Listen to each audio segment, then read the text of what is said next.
We're going to talk about the upcoming holiday of Tu Bishvat today. It's now the second of Shvat before the sun went down. It was the first of Shvat. It was the beginning of this new month. And in 14 days, we're going to be celebrating the 15th of Shvat, Tu Bishvat. It's a holiday with a lot of complexity to it. There are many historical layers to this holiday. A lot of people have a fairly simplistic understanding of what's happening in this holiday. So I'm excited to be able to speak with all of you tonight about some of the complexity, some of the layers that are happening in the development of this holiday.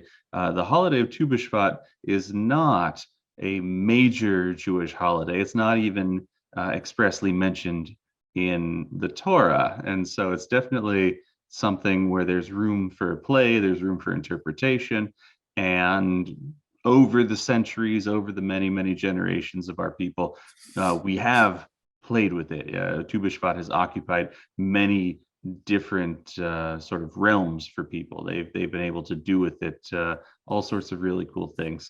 So we're just going to start by jumping right in. Like I mentioned, I'd love to show you a Torah text or something like that that talks about Tu B'Shvat. There isn't one. There's no Torah text that talks about Tu B'Shvat. So we are going to go to the earliest text that does mention it, which is the Mishnah. Some of you who may have seen my recent class on Judaism and the secular New Year, this source will look very familiar. It's the same one that we looked at mentioning the concept of the new year and the fact that there are multiple New Years in the Jewish tradition. So we're just gonna take a look now. So this is from the very beginning of Masechet Rosh Hashanah. That's the section of Talmud dealing with the holiday of Rosh Hashanah. But it begins by problematizing the entire concept by saying there's actually not a Jewish New Year. There are 4 days in each year that serve as the new year, each for a different purpose. Now, in this translation, if you look on the screen here, I will be reading to you pretty much. I'll just be reading to you the bold words and skipping over these words that aren't bold. You're welcome to take a look at them. The bold words are words added. These are the words that are the actual translation of the Hebrew itself, and these words that aren't in bold were added by the translator.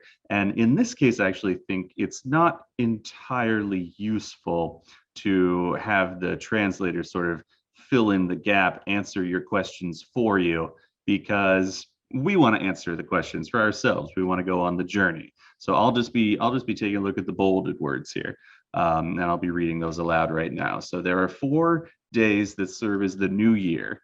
On the first of Nisan is the new year for kings. So that's in the spring. That's around the time of Passover. The first of Nisan is also the new year for the order of festivals. The first of Elul is the new year for animal tithes. Rabbi Elazar and Rabbi Shimon say actually the first of the year for animal tithes is the first of Tishrei. So these are months that come in the late summer, early fall. Tishrei, of course, is the first of Tishrei is also Rosh Hashanah. So if Rabbi Elazar and Rabbi Shimon are correct that the first of Tishrei, Rosh Hashanah, is also the new year for animal tithes, it's a very busy day indeed. On the first of Tishrei is the new year for counting years, for sabbatical years and jubilee years, for planting and for vegetables. And the first of Shvat, now we're getting more and more in our realm. The first of Shvat is the new year for the tree, in accordance with the statement of Beit Shammai. But Beit Hillel say the new year for tree is the 15th of Shvat. So finally, at the end of our section, we get to the 15th of Shvat, the 15th of the month of Shvat, Tu Bishvat. And what is it? It is the new year for the tree. And in the Hebrew, it doesn't say trees. It says tree, one. That's the singular tree. So what does that mean? A new year for trees. Trees don't celebrate. They don't have a New Year's Eve party. And there's more than one kind of tree, of course. Each tree has its own way of doing things. Each tree has its own life cycle and its own, pattern of growth and this sort of thing. So what does it mean to say New Year of trees? Well, I mean, this is Mishnah. This is, this is Judaism. So we probably need to figure out, when would we need to know some specifics around a tree? When would we, Torah observant Jews, especially in, say, Torah observant Jews in the land of Israel, in the ancient world, the classical world, when do we need to know some specifics around a tree? What are some tree-oriented mitzvahs that we have? And there are a few. There are a few sort of tree-oriented mitzvahs, and we're going to take a look at them right now. And so this first one here is a little, it's a little iffy, honestly, but I want to bring it to you and we'll talk about it. So this is from Deuteronomy 14. You shall set aside every year a tenth part of all your yield of your sowing that is brought from the field. You shall consume the tithes of your new grain and wine and oil, and the firstlings of your herds and flocks, in the presence of the Lord your God, in the place where he will choose to establish his name, so that you may learn to revere the Lord your God forever. Should the distance be too great for you, should you be unable to transport them, because the place where the Lord your God has chosen to establish his name is far from you, and because the Lord your God has blessed you, you may convert them into money. Wrap up the money and take it with you to the place that the Lord your God has chosen, and spend the money on anything you want, cattle, sheep, wine, other intoxicant, anything you may desire, and you shall feast there in the presence of the Lord your God and rejoice with your household. But do not neglect the Levite in your community, for he has no hereditary portion as you have. So this text is what we call in Hebrew Maser Sheni. This is it's an interesting little halakha that we, living outside the land of Israel and living in a time where there's no temple. There are two reasons we don't have to worry about it. But when you were a farmer in biblical Israel, a lot of your crop ended up not in your hands. A vast amount of your crop ended up as gifts to other people, whether it's to the poor or the tithe offered to the Kohanim, the Levites, everyone. It's quite, your crop, your produce is not yours. It's ultimately God's, and it gets distributed in many ways. This is actually a sort of unusual case. The Maaser Sheni, the second tithe, stays with you. It's not a tithe that you give to other people. It's a tithe that you give to yourself for the holy purpose of going on pilgrimage, going on Chag to Jerusalem. 3 times a year, we were commanded to go. At Pesach, at Shavuot, and at Sukkot, we were commanded to go to the temple to offer sacrifice, and you were supposed to have some food set aside. You're supposed to have some of your food preserved from your field. You take it with you. You take it to Jerusalem. You eat the food that's grown in your field in the midst of this holy land, in the midst of this holy space, in the midst of this holy time. And so it is a gift in a sense to yourself. It is a tithe not to the priests or the Levites, but it is a tithe to yourself at your holiest. And it's a little bit unusual, honestly. And so the question is, what do you need to tithe? That's always going to be your question. Anytime you're growing crops, you're going to have to say, what deserves a tithe? How much? How do I figure this out? It all gets very complicated. And jump back into the text here. The text actually points us in a particular direction here. So it says, "You shall set aside every year a tenth part of all the yield of your sowing that is brought in from the field." So you might understand from that this Maaser Sheni only applies to grains, to things that you plant in the field, that you sow, that you reap, that you sort of, so your sort of classical, Middle Eastern agriculture, wheat, barley, this sort of thing. The rabbis say no, that's not actually the case. The rabbis say this is the mitzvah Maaser Sheni is for everything that you grow. Everything that you grow has a Maaser Sheni. So that would include fruit trees. That would include everything that's growing on your land. Figs, dates, pomegranates, everything like that has a Maaser Sheni to it. By the way, Maaser Sheni only applies 4 out of the 7 years in the Shemitah cycle. In the 7th year, none of it applies because you're not supposed to be growing anything in the 7th year. And on the 3rd and the 6th year, the Maaser Sheni is replaced with what's called the Maaser Ani, the tithe for the poor. So there's but every 4 out of 7 years you're supposed to offer this Maaser Sheni. So maybe this is why we need a new year for the trees. But why do you need a new year for the trees here, if you're trying to figure out tithing? Anyone have any thoughts about that? Why when you're figuring out tithing do you need to draw a line in time and say, this is on one side of the line, this is on the other side? Does it have something to do with the fact that a tree might not be old enough to take tithes from? Like you had to have 3 seasons? We're going to get to that. We are going to get to that. But this is actually something a little different. This is more of a question of practicality, because the word maaser in Hebrew comes from the word eser, 10. Tithe in English comes from the English word 10. In both cases, it's 1/10. But 1/10 of what? 1/10 of how much? Well, this is a fruit tree we're talking about. So 1/10 of the fruit. But when does the year begin?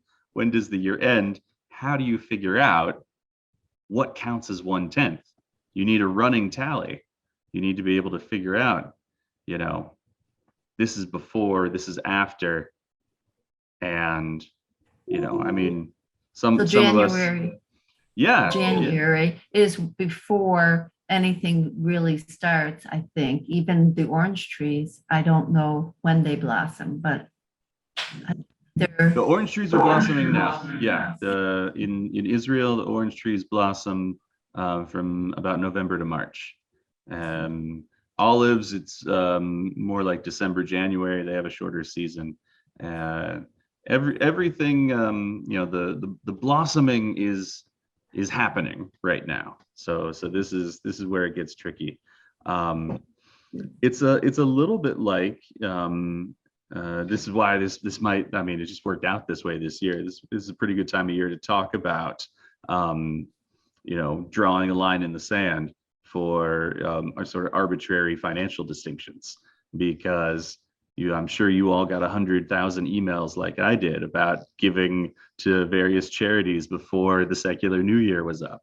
It's a lot of us make choices December 30th and 31st and January 1st and 2nd based around our taxable liabilities and this sort of thing. And we all recognize it's a little arbitrary, but there are times when you have to draw a line in the sand, and there are moments to imagine a slightly different scenario, where we're not talking about fruit trees. Maybe it's a little easier to imagine we're talking about a flock of sheep. I have a flock of sheep and I need to offer 1/10 of my sheep, but when does that 1/10 happen? Because occasionally I might eat one, or occasionally one will get attacked by wolves or something, or they get old and die, and then new ones are born. And so it's always the question of where like what moment in time do you freeze and say, this is the moment where I take my 10th. This is the moment where whatever is here and whatever isn't here.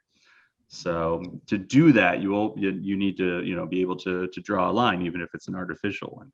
So this is one possibility, is that it's for the Maaser Sheni specifically, or the Maaser Ani as well, quite possibly, the gift, the tithe for the poor.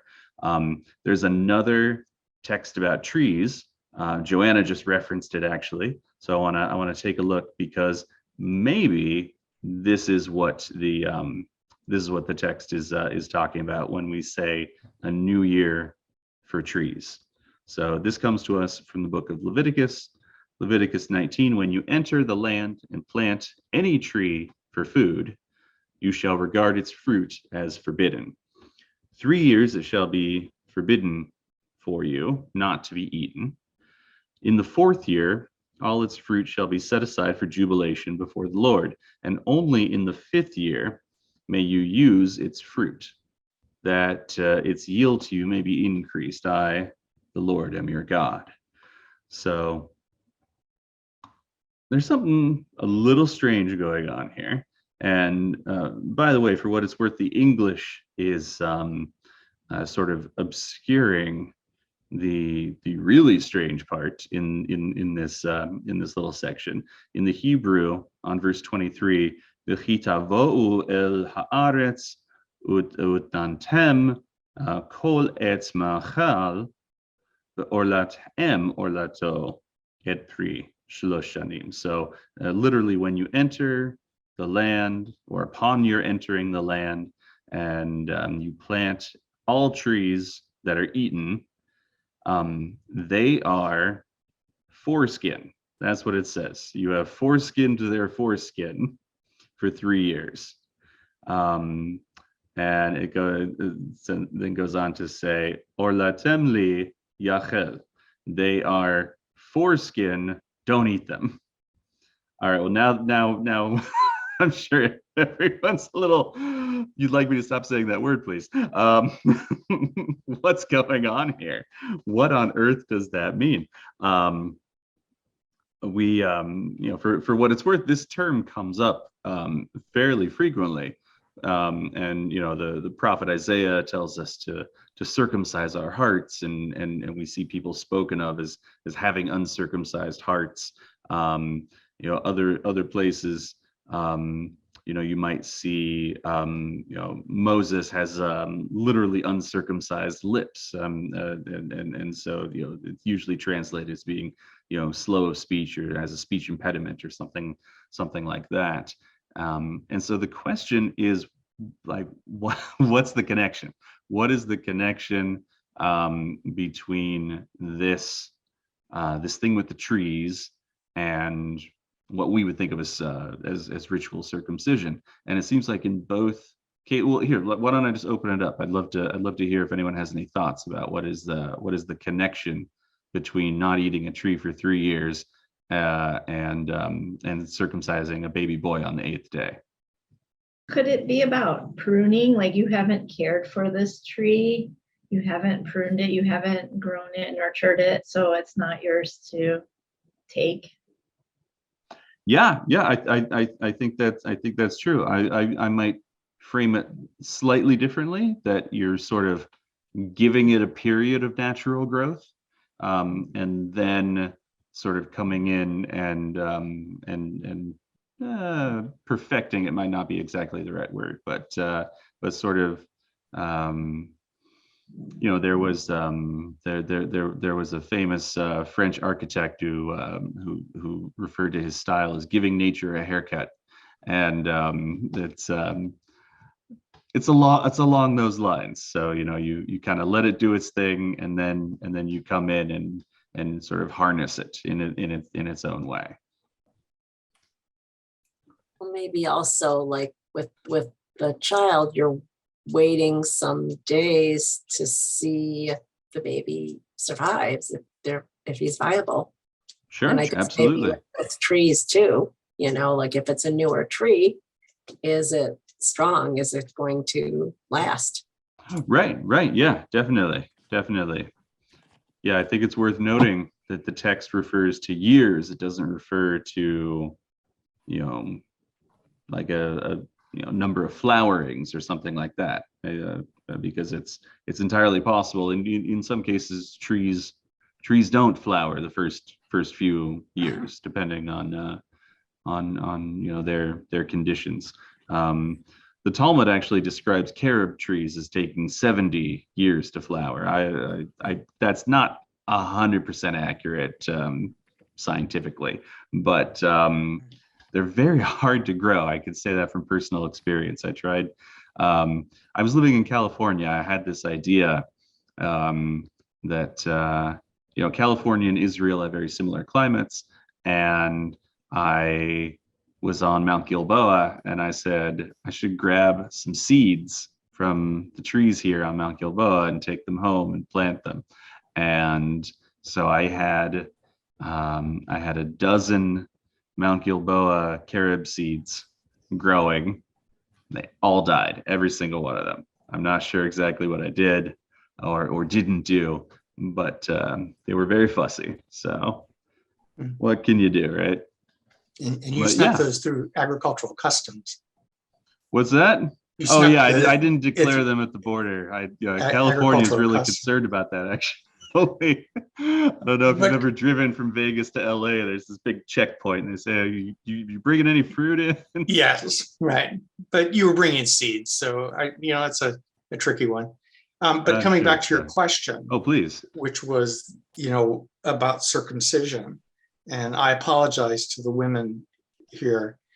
There is very much a notion of that circumcision that that blood enters you into the covenant, and that you become sort of part of the tribe. Before that, you're kind of in this nether region to a certain extent. And with respect to trees, the one idea is that the trees become part of what is yours. That metaphor of circumcision is that they become part of the family of trees that is the land of Israel. And it's a tricky one because how we use circumcision, but in one sense, circumcision is a marking point as to when you enter the covenant. And again, I apologize because that notion is a very important one, is that there's this notion that you're sort of part of the covenant and then you're not part of the covenant. So even objects can have that idea. Yeah. Oh, I think there's a lot there. It's very powerful metaphor. And I'll add to it also, there's a debate within the rabbinic literature about what does it mean to be circumcised. And there's basically like two schools of thought on the issue. One is to say that being circumcised means you have gone through the ritual of circumcision. And the other school of thought, which ends up winning out, is sort of the majority opinion, is that being circumcised means not having a foreskin. And so women by nature are circumcised because they don't have a foreskin. And so they are in the covenant from birth. And this has a practical implication that a woman can serve as a moel, or as a mohelet in the Hebrew feminine, because the concern is you can't do a mitzvah for someone else if you haven't done it for yourself. But in this case, it's not a problem, because by their nature, not having a foreskin, they are already in the covenant. And I promise you, we're going to stop using this word so much, but. But yeah, there's a lot to unpack here. There's a lot going on, and I want to bring. Tell you what, I'll bring one more text from Torah that might sort of inform these other two, and maybe inform a little bit about Tu Bishvat. So this isn't so immediately relevant to Tu Bishvat, but we'll take a look. We'll talk about it. So this is also from Deuteronomy. This is from Deuteronomy 20. When When in your war against a city, you have besieged it in a long time. In order to capture it, you must not destroy its trees, wielding the axe against them. You may eat of them, but you must not cut them down. Are trees of the field human to withdraw before you into the besieged city? Only trees that you know do not yield food may be destroyed. You may cut them down for constructing siege works against the city that is waging war on you until it has been reduced. So this is a in Jewish circles at any rate a fairly famous section. We learn a lot from these two verses.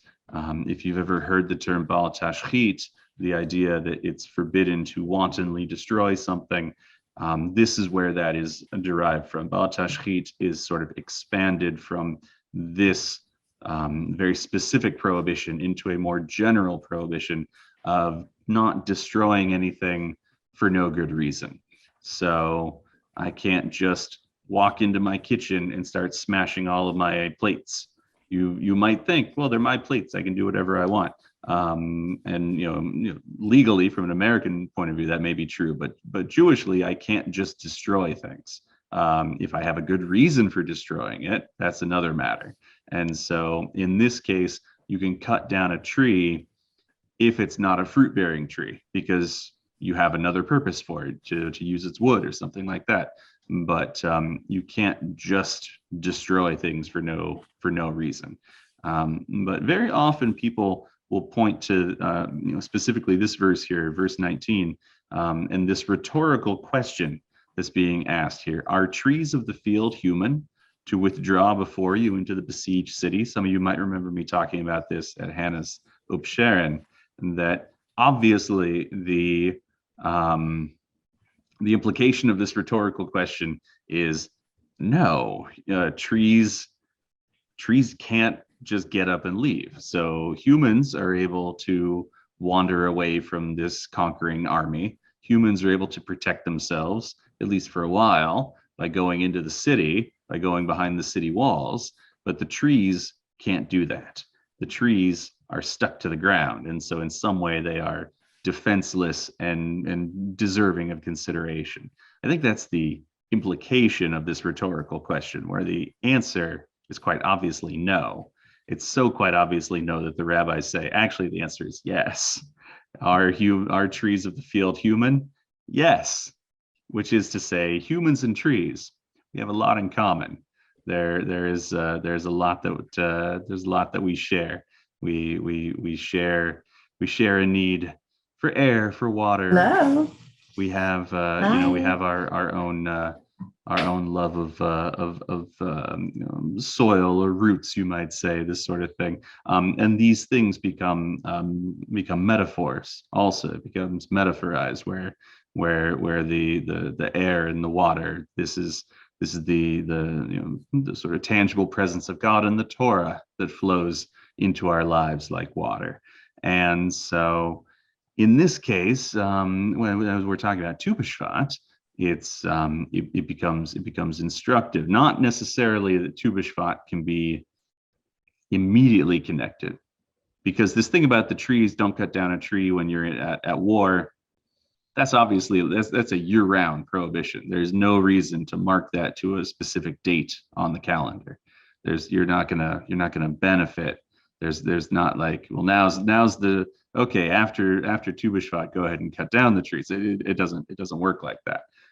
So there's nothing immediate to connect this to the Mishnah we just looked at, but I think it's an instructive verse nonetheless, because as we were discussing just a few minutes ago, there does appear to be in the tradition a desire to connect trees and people. We seem to be bound up to each other, with this metaphor of circumcision, and now this very this very sort of open-ended rhetorical question.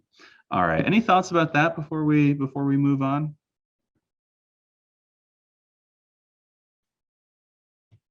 All right. Well, we're just buzzing right through here. So this is great. All right. So we've got an answer, maybe more than one answer, to our question. Why would we need a new year for trees? Why do we need a January 1st, except it's for trees, or a Rosh Hashanah, except it's for trees? We got a couple pretty good answers here. It's about the Maaser Sheni, or it's about the Orla. So, in either case, you need to know. You need to count up the years. You need to count up the amounts. You need to be able to do a reckoning. You need to be able to pull out your calculator and do what you need to do. And in both of these cases, it's not something that the rabbis want to leave a lot of wiggle room for. They don't want to leave it sort of open to interpretation. But none of that answers the question, why Tu Bishvat? I mean, why not the 1st of Tishrei? Or, I don't know, 1st of Kislev? I mean, who knows? You can just pick a date, right? Why Tu Bishvat? And so to get an answer to that question, we need to go back in to the Talmud. Our sort of primary text, our source text on Tu Bishvat comes from the Mishnah, the earliest section of Talmud. Now we're going to take a little look at some Gemara. This is, written about 400 years later. They are trying very hard to understand the Mishnah. That's a cute dog. All right. So we're gonna take a look at the Gemara here on the question of why the 15th of Shvat. What's going on there? What's happening? At that time of year, you might say. So this is from Rosh Hashanah 14a. The Mishnah taught on the 1st of Shvat is the new year for trees, according to the statement of Beit Shammai. The Gemara asks, what is the reason that the new year for trees was set on this date? Rabbi Elazar said that Rabbi Oshaya said the reason is since by that time, most of the year's rains have already fallen, and most of the season, specifically winter, is yet to come. So it's the time of year when it's sort of right at the cusp. You've got the rainy season is coming to a close. The winter season is really just getting going. So I want to tell you what, let's pause here. We'll jump back into that text in a little bit, but I want to talk a little rundown about weather in Israel. I'm sure most of the people on the Zoom have been in Israel, spent time in Israel. You're familiar with weather patterns there, but it's just worth a little review. So Israel does not have the same seasons that most of the United States has. We might use the same terms for them, but it's a Mediterranean country, and it operates very differently. So a couple of things to note. One is that Israel sort of operates on a wet season, dry season dichotomy. Dry season is roughly spring and summer, and the wet season is roughly fall and winter. And if you look at the second paragraph of the Shema from Deuteronomy 11, you'll see reference to God withholding the rains if we don't keep the mitzvahs. That could be a whole other class, whether or not to take that literally. But suffice it to say, when God is speaking in Deuteronomy 11, God references early rains and later rains, and you look at that, you go, what is that? What is the early rain, later rain? We don't have that in the U.S. I mean, I don't think we have it here.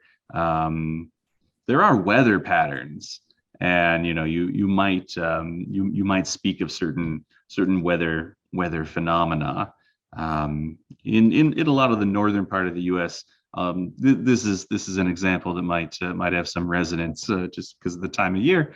We just concluded people speak about having a white Christmas, and are we going to get a white Christmas? What are the odds of it? Odds are diminishing more and more as the years go by, sadly. But a lot of people have a very, like emotional resonance with having snow on the ground at Christmas, which is actually for most places a fairly early time of year to get snow. Well, similarly, there was an early rain in the rainy season that people would speak of, people would hope for. They would hope for the early rain, even though it came with some complications, because the early rain would happen around the same time as the Sukkot holiday, and so, which is a pilgrimage holiday, and so people are going to be walking to Jerusalem and walking home in the mud if the early rain comes, and it sort of messes up your planting a little bit to have too much of the early rain. And so that's why, by the way, we pray for rain beginning at Shmini Atzeret, at the end of Sukkot. So we actually don't really want any rain before then. It would kind of mess things up. And so we pray for rain, the early rain, at the beginning, or at the end rather, of Sukkot. And then we have this rainy season that sort of comes in earnest, and it rains a lot in Israel in sort of October, November, December, and by the time you get to December, in the hills and the mountains, like around Jerusalem, you usually get maybe 1 or 2 snows every year, depending on how high you are in the mountains. And but that's about it. But it's the same weather.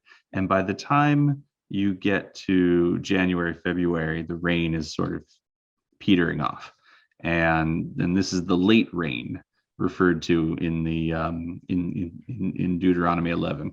And so that's what Rabbi Elazar is talking about here. The rainy season has more or less wrapped up. You still might get you might get a little bit of rain, but you're definitely not going to get any past March. You can go ahead and plan your outdoor wedding or whatever. It's not anything you're going to have to worry about after March. I remember my first trip ever to Israel. Actually, we were walking in this canyon and in the desert, and there were these big signs up that said "Danger of flash flood," and 25 people died here, and it was pretty scary sign. And I asked the tour guide about it, and he just laughed. He's like, "It's August. You don't have to worry about that." Very different mindset. Growing up in Iowa, every month is the rainy month. I mean, or the snowy month. It never stops. You have the big summer thunderstorms that come through. Nothing like that ever happens in Israel. All right, one more thing as long as we're talking about weather that's relevant for our Rabbi Elazar quote, is that we are used to thinking of agriculture as sort of going spring to fall. You plant in the spring, it grows in the summer, and then you harvest in the fall. Some of that happens in Israel, but most of the crops, your growing season, is the winter. Summer's just too hot. Summer is a terribly hot time in Israel. It's not a time when things really grow. And so between the heat and the water, the rain, fall is when you plant, and most of your growth happens in the winter, and then you harvest in the spring. So what Rabbi Elazar is saying here is most of the rain has fallen, and so the tree has gotten the water that it's gonna get for the most part, but most of the winter is still to come, meaning most of the growing season is still waiting. So this New Year of the Trees, whether it's the 1st of Shvat or the 15th of Shvat, is the sort of liminal moment between the time when the trees are gathering what they need to make the fruit, and the time when they say, okay, we got what we need, now we sort of switch gears and we begin growing the flowers and growing the fruit. So that's sort of why it's on Tu Bishvat. The text goes on. We don't have time to get into it, unfortunately, but the text goes on to tell a story of Rabbi Akiva, who once harvested an etrog on the first of Shvat, and he wasn't sure to give the tithe for the year before or for the coming year, because of he wasn't sure whether to follow Beit Hillel or Beit Shammai, and so he just gave double the tithe because he had harvested his field of etrogim, and that was Rabbi Akiva. And then they argue about, well, should you actually do that? Probably not. But then it gets very complicated. We won't delve into that particular Gemara, but it's there's something very real here. There's something very sort of like this text is alive with the rhythm of the land, and all of these texts have been very much bound up in living in the land of Israel, and just being connected to a piece of land. I don't think you'd have to be specific about Israel necessarily, but it's these are texts written by people who pay attention to the land, and they're written for people who are paying attention to the land, people who know how their trees are doing, people who know when does it rain, when can I expect flowers, when can I expect my fruit to be growing on the trees. It's very intensely connected to stewardship of the earth and to agriculture in general. All right, any thoughts about any of that? Questions, concerns? Want to tell me I'm wrong about something? All right. So we're having a lot of fun here, and I'm gonna save something for our next Tu Bishvat class, because we're on the 17th. We're gonna have another adult ed class on Monday the 17th, which is Tu Bishvat, and so we'll come together on Zoom, probably do some nod toward a Tu Bishvat Seder, but most of what I want to talk about, in addition to the Seder itself on the 17th, is the Kabbalistic understanding of Tu Bishvat, because until the Kabbalists really become a sort of mainstream voice in a big way in the late medieval, early modern period, this was a date on the calendar that really didn't resonate with people. I mean, Tu Bishvat is not one of the big holidays. And if you were to go back in time to the year, 1000, and drop into your local Jewish community on Tu Bishvat and say, hey, where's the Seder? They're not going to know what you're talking about. Or if you say, hey, it's a special day, you say, what, why? And they say, it's the 15th of Shvat. They say, okay, so what? And then maybe you go grab the Talmud off the shelf and you show them this text from Masechet Rosh Hashanah, and they would say, oh, okay, yeah, well, that doesn't really apply to us anymore, so we don't really have to worry about that. I mean, any more than the first of Elul being the new year for animal tithing. Anyone done anything for that? You ever have a animal tithing party at your synagogue? No. I do know one guy who's trying to make the first of Elul, like the day when you bring your pets to the synagogue and they get blessed. It's a cute idea. Other people want to do Parshat Noach. A lot of people want to bring their dogs to the synagogue. Is really what it comes down to. And I don't care. Bring your dog. That's fine. I love dogs. Why not?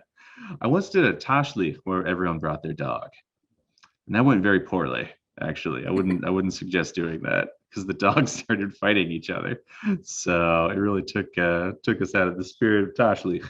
But yeah, so Tu Bishvat was a date in this section in the Mishnah that people really didn't give much thought to until the Kabbalists, until the Zohar speaks about this Mishnah, and we'll talk about that in 2 weeks. So there's a lot to talk about there, and I kind of just want to like press the pause button and sort of skip over that, and we'll come back to that in 2 weeks. But it was the Kabbalists who really developed Tu Bishvat into a holiday that's worth writing down on the calendar. Even it's still not a major holiday, but it's a holiday that makes it into the list of holidays. And it's in modern times, it's actually gone in even 2 more directions. So it started with this sort of, like kind of like a tax day for trees kind of thing. You got to do your accounting for trees, and the Kabbalists take it in a spiritual direction. And then in the 20th century, Tu Bishvat becomes very connected to Zionism, to the Zionist enterprise. So I want to spend just a few minutes talking about that. So I don't want to do like a whole history of Zionism, but it's worth noting that the Ottoman Empire, which ruled the land of Israel for 400 years, it's complicated to say anything about a 400-year period, but for at least some of that 400 years, they had a taxation system where you had to pay per tree on your land. So for every tree you had on your land, you had to pay so much in taxes. So human beings not wanting to pay taxes, you can imagine what they started doing. They cut down all the trees. So this took care of that problem, but it led to absolute, utter deforestation in the land of Israel. The land of Israel was almost completely denuded of trees by the time you get to the 19th century. And in the beginning of the 20th century, there were very, very few. Like to this day, scientists make a distinction between new growth forest and old growth forest. There's almost no old growth forest in Israel. There's a little bit. You can go to. It's very nice. It's a very nice place. It's way up north, sort of on the border, on the edge of the country. Everything else had to get planted, had to get replanted, and this was one of the major projects of the Jewish National Fund. I'm sure most of us have put our coins in the push key in the Jewish National Fund tzedakah box at some point in our lives, and this was their major endeavor. They had many endeavors, but this was the one that sort of captured the attention, especially in the diaspora. And so a way you might honor someone would be to give money to plant a tree. Anyone have a tree planted in their honor in Israel? Yeah, Rebecca, you got a tree in Israel? Well, as you were talking, I was like thinking back to childhood, what Tu Bishvat was, and the 2 things I remember was Hebrew school. You put your little quarters on this little cardboard thing, and when it got up to a certain amount, that was the tree you planted. And then the other one was, you talk about carob, buckthorn. That was the thing that, my mom would buy at the store that, tasted like bark, looked like it, tasted like it. And that's like the only Tu Bishvat thing I remember as a kid. Very nice. So you're not a fan of carob. Okay. I don't mind it. I like it. Okay.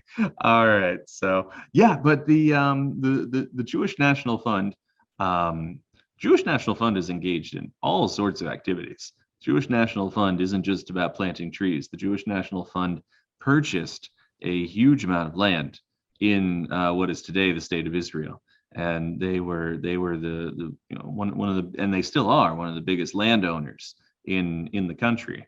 They after the War of Independence, they turned over the operation of their landholding entity to the state to manage. So the Jewish National Fund land is controlled by the state, but it's still technically privately owned. And there's a huge amount, not just forests and things, but they founded a number of kibbutzim. You can go. I happen to know this for reasons that will probably seem obvious. If you go to Mount Gilboa, the entire mountain was sort of made the way it was by the Jewish National Fund. The Jewish National Fund replanted all of the trees, but they also built the kibbutzim. They put in the parks for the kids to go. The playground was built by the Jewish National Fund. Everything was done by the Jewish National Fund. So it's a significant organization. But yeah, the thing that they've done that captures the imagination was trees. It was planting trees, and in a country that had been so stripped of trees, it's editorializing here, but I think it's a beautiful thing. And if you've been to some of these forests, they're very nice. They're very nice places. They are, unfortunately, man-made forests aren't as resilient as natural forests.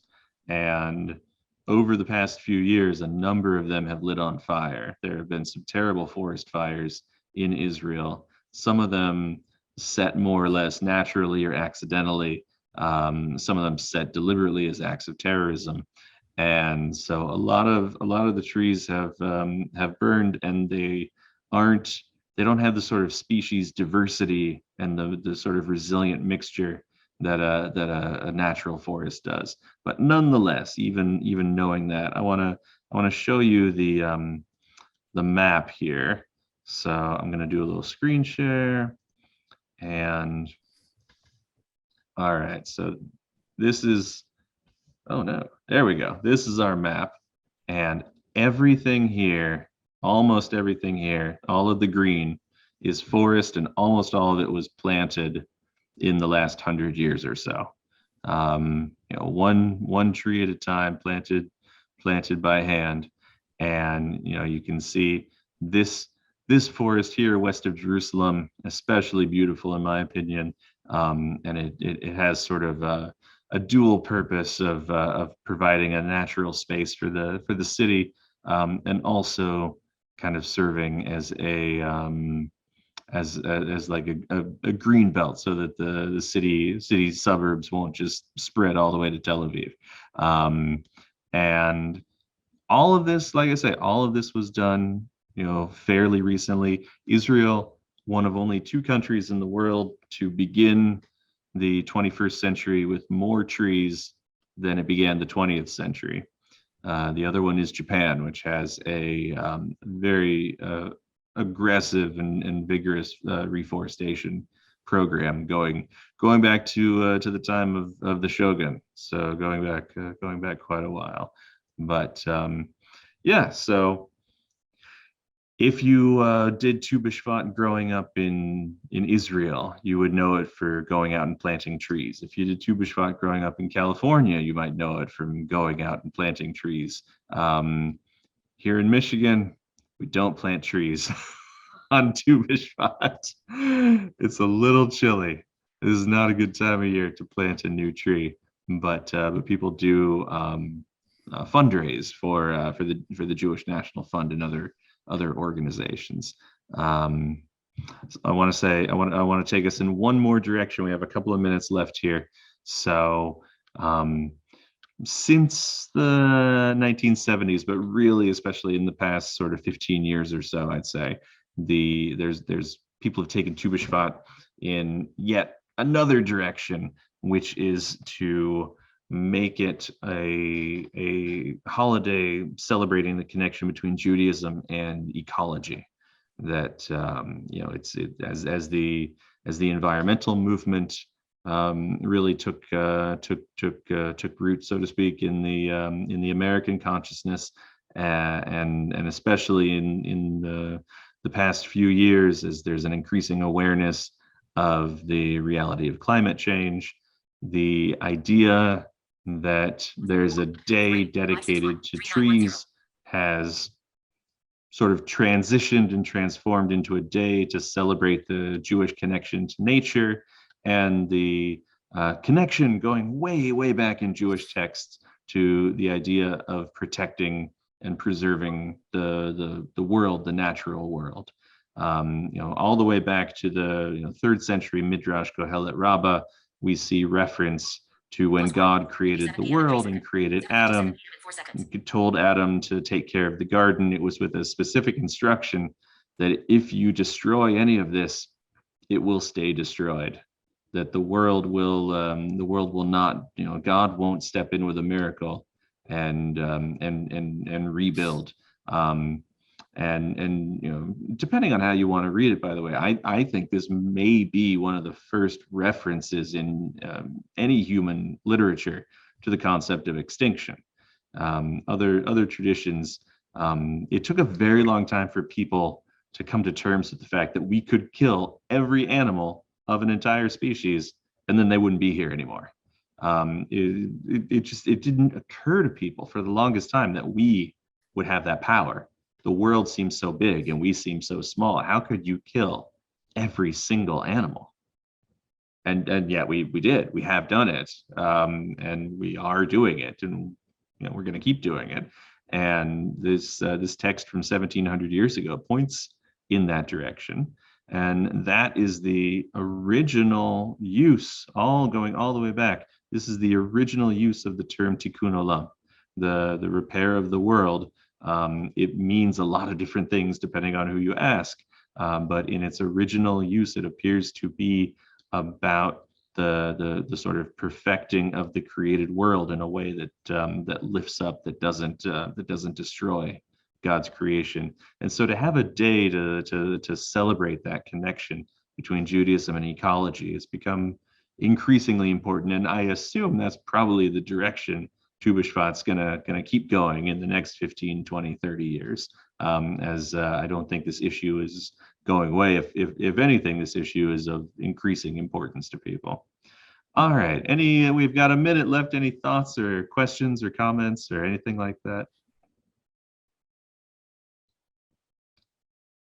Well, I appreciate everyone coming out. I hope to see many of you in a couple of weeks. We'll have more to talk about the connection between Tu Bishvat and the Kabbalistic concept of the four worlds of God's emanation and creation, and how human beings actually are like a tree, and there is an inner tree and a higher tree, and it all leads back to a connection between us and God. So I hope to see you in a couple of weeks. We'll get into some fun Kabbalah. And in the meantime, I hope everyone has a great night.